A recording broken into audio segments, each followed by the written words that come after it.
আলোচিত ১০ ট্রাক অস্ত্র চোরাচালান মামলায় মৃত্যুদণ্ড পাওয়া সাবেক স্বরাষ্ট্র প্রতিমন্ত্রী লুৎফুজ্জামান বাবর সহ ৭ জনকে খালাস দিয়েছে হাইকোর্ট।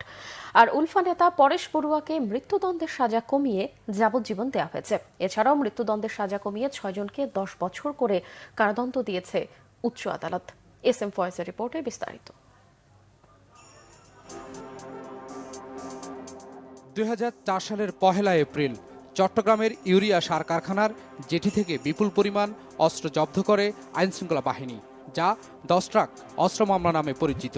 এই নিয়ে কর্ণফুলী থানায় অস্ত্র আইন ও বিশেষ ক্ষমতা আইনে চোরাচালানের অভিযোগ এনে ২টি মামলা হয়।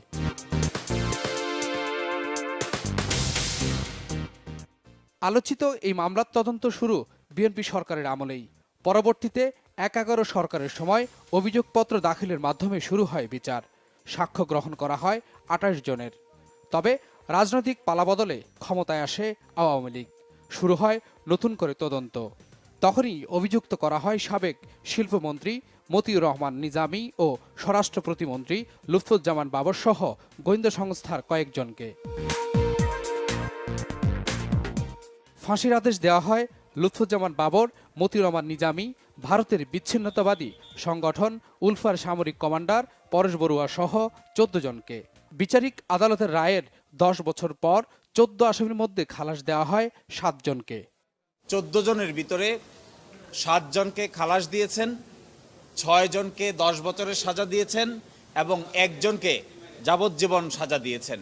এরই প্রেক্ষিতে এই মামলা আজকে নিষ্পত্তি হলো। জনাব লুৎফুজ্জামান বাবরকে এই মামলার প্রধান আসামি করা হয়েছিল দ্বিতীয় তদন্তের ভিত্তিতে।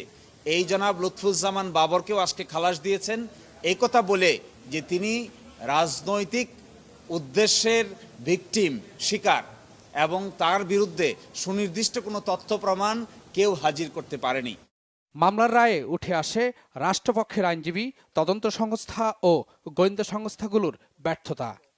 এই অস্ত্রগুলো কোত্থেকে এসেছে, কোথায় যাবে এবং এগুলোর বাহক কারা, এবং এটা যদি স্মাগলিংয়ের মধ্যে আনতে হয়, কারণ আমাদের প্রচলিত আইনে, বাংলাদেশের আইনে এটা এই স্মাগলিং যেটা সেটা প্রমাণ হতে হলে দেখতে হবে যে কেউ আর্থিকভাবে লাভবান হওয়ার জন্য বা কোনো অর্থের কারণে এই স্মাগলিংটা সাধারণত হয়ে থাকে।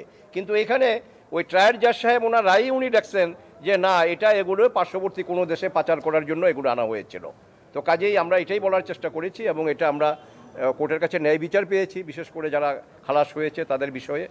নিরপরাধ কাউকে সাজা দেয়া কখনোই বিচারের উদ্দেশ্য হতে পারে না। মামলার তদন্ত ও বিচারিক প্রক্রিয়া নিয়েও প্রশ্ন তুলেছে high court. S M Faiz, Bangla Vision, Dhaka.